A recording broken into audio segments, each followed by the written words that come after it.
Na'udzubillahi minasyaitonir rajim. Bismillahirrahmanirrahim. Assalamualaikum warahmatullahi wabarakatuh.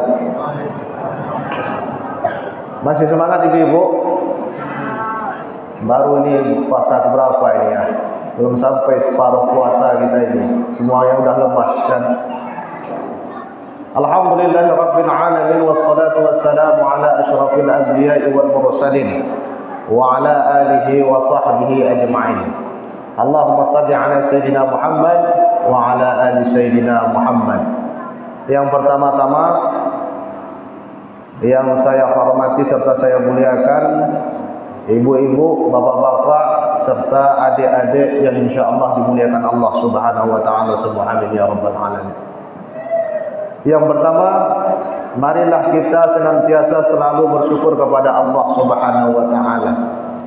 Karena sejatinya Allah Subhanahu wa taala tidak sedikit pun berhenti memberikan kepada kita nikmat. Selawat berangkaikan salam tak pernah lupa kita aturkan buat junjungan alam yakin Nabi besar Muhammad sallallahu alaihi wasallam. Pada malam hari ini kita membahas, mengkaji di dalam Al-Quran ada firman Allah Subhanahu wa taala yang berkaitan juga dengan bulan Ramadan ini. Ya ayyuhalladzina amanu kutiba alaikumus shiyam kama kutiba alal ladzina min qablikum la'allakum tattaqun.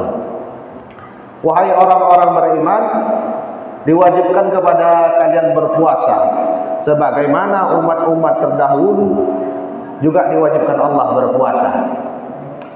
Jadi tujuan Allah menciptakan puasa ini supaya kita bertakwa kepada Allah. Maka disebutkan Allah lagi di dalam surah Ali Imran ayat 133. Di sana Allah nyatakan wasari'u ila maghfiratin min rabbikum wa jannatin 'arduha as-samawati wal ardh wa'iddat lil muttaqin. Bersegeralah kamu kepada ampunan pada Allah daripada Allah yang dijanjikan kepada mereka surganya Allah seluas langit dan bumi, yakni dijanjikan Allah hanya bagi orang-orang yang bertakwa. Sama saja malam ini setelah siang tadi kita berpuasa, tujuannya kita meraih ketakwaan. Akan tetapi takwa itu belum lengkap.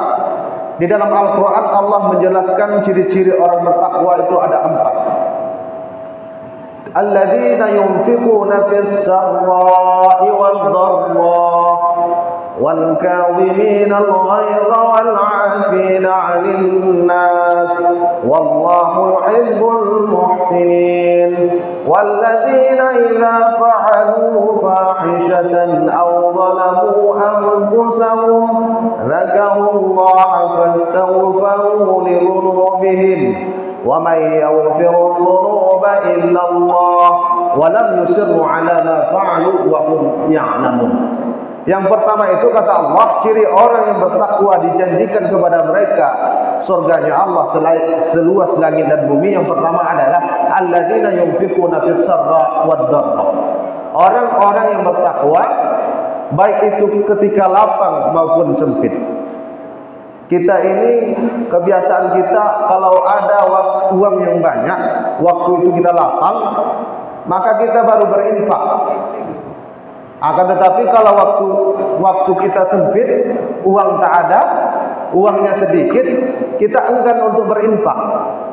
Maka daripada itu Allah mengatakan tidak cukup kita pas lagi banyak uang baru berinfak. Akan tetapi waktu kita lagi sempit, sedikit uang, kita juga diwajibkan Allah berinfak. Agar apa? Agar kita memperoleh titel takwa. Dan yang kedua kata Allah Subhanahu wa taala, ciri-ciri orang yang bertakwa ini adalah wal kadhiminal ghaidh, menahan hawa nafsu amarahnya. Marah ini sangat luar biasa merusak manusia. Karena setelah penelitian banyak dokter bahwasanya penyakit zahir kita ini banyak disebabkan oleh daripada orang yang tidak bisa mengontrol kemarahan, tidak bisa mengontrol emosinya. Makanya ada namanya darah tinggi, apalagi namanya stroke, itu disebabkan oleh keadaan seseorang yang tidak mampu mengontrol emosi amarahnya. Maka daripada itu Allah Subhanahu wa taala menyuruh kita untuk menahan amarah kita. Rasulullah sallallahu alaihi wasallam mengajarkan kepada kita, memang sulit untuk mengontrol emosi itu. Makanya Rasulullah mengajarkan ketika seseorang di dalam keadaan marah dia berdiri, maka dianjurkan Rasulullah dia duduk. Kalau belum usai marahnya, belum reda marahnya, maka Rasulullah menganjurkan dia untuk berbaring. Kalau belum usai dia marahnya, maka Rasulullah menyuruh dia untuk berwudu. Kalau belum juga, disuruh Rasulullah mandi. Kalau belum juga, maka masuk tanahlah dia. Tak bisa lagi marahnya itu ditahan kan, maka tidak ada lain lagi, harus diapalah, dimasukkanlah dia dalam ke tanah. Ma'asyiral muslimin, sidang salat tarawih yang dimuliakan oleh Allah, Rasulullah sallallahu alaihi wasallam juga menjanjikan kepada orang yang mengontrol emosinya, orang yang menahan amarahnya, bagi dia surganya Allah. La taghdab walakal jannah. Maka janganlah engkau marah, maka surga bagimu, kata Rasulullah sallallahu alaihi wasallam. Dan yang ketiga kata Allah di dalam Al-Qur'an tadi, wal kadhiminal ghaidha wal 'afina 'anil nas, memaafkan manusia. Memaafkan ini juga perkara yang sulit. Maka ketika sahabat Rasulullah sallallahu alaihi wasallam dan Rasulullah menuntut ilmu ataupun berkeliling halaqah, membuat halaqah, di saat itu Rasulullah menyatakan ada anak muda yang akan masuk surga. Pada saat itu ada seorang pemuda masuk ke dalam masjid, maka Rasulullah langsung menuju, itu ahli surga. Maka sahabat bertanya, apa yang membuat pemuda ini masuk ke dalam surga? Rasulullah diam saja. Maka Umar bin Khattab mencari tahu apa yang amalan anak muda ini.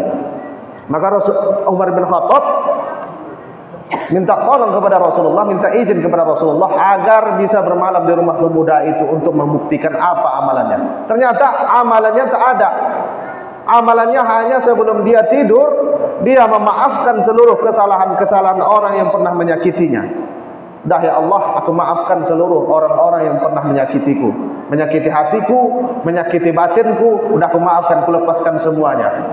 Maka janji Allah juga bagi orang yang selalu memaafkan orang lain, maka dia akan mendapatkan ampunan daripada Allah. Dan begitu juga sebaliknya, orang yang susah memaafkan orang lain, maka Allah pun enggan untuk memaafkan dia, untuk mengampuni dia. Dan yang keempat, kata Allah di dalam Al-Quran, orang-orang yang dijanjikan Allah surga tadi, orang takwa yang cirinya yang keempat adalah wal kadhiminal ghaidha wal 'afina 'anil nas wallahu yuhibbul muhsinin walladzina idza fa'alu fahishatan aw dhalamu anfusahum.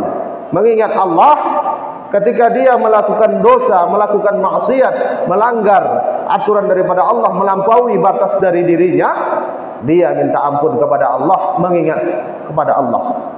Di dalam Al-Quran Allah mengatakan, wa qul ya ibadiyalladzina asrafu ala anfusihim la taqnatu min rahmatillah. Wahai Muhammad, katakan kepada hambaku, bagi orang-orang yang melampaui batas dari dirinya, yang menzalimi dirinya, katakan kepada mereka bahwasanya ampunan Allah itu maha luas, jangan berputus asa.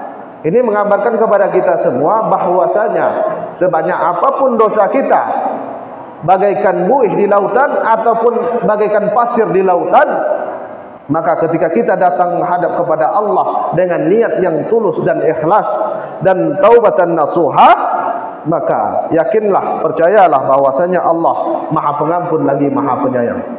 Akan tetapi hari ini problemnya, kita ini banyak melakukan salah dan dosa, akan tetapi kita merasa benar, kita tidak melakukan dosa dan enggan kita untuk meminta ampun kepada Allah Subhanahu wa taala. Inilah penyakit kita. Makanya Rasulullah mengajarkan kepada kita sebelum tidur, astaghfirullahal azim alladzi la ilaha illa huwal hayyul qayyum wa atubu ilaih. Sebelum tidur kita amalkan 100 kali banyaknya. Itulah di ajaran Rasulullah sallallahu alaihi wasallam. Yang pertama tadi adalah orang yang berinfak, gemar berinfak di waktu sunyi dan terang. Dan yang kedua, orang yang menahan amarah emosinya. Dan yang ketiga adalah orang yang memaafkan orang lain. Dan yang ketiga adalah orang yang ketika dia melakukan kesalahan, dia ingat Allah dan kemudian minta ampun kepada Allah. Itulah ciri-ciri orang yang bertakwa pada surah Ali Imran ayat 133 yang berkaitan juga di bulan Ramadan ini. Tujuan Ramadan puasa ini juga kita untuk meraih titel takwa. Insyaallah puasa yang kita jalani di siang hari diterima Allah Subhanahu wa taala, dan di malam harinya kita melaksanakan tarawih juga diterima Allah Subhanahu wa taala. Amin ya rabbal alamin. Barakallahu li wa lakum fil Qur'anil azim.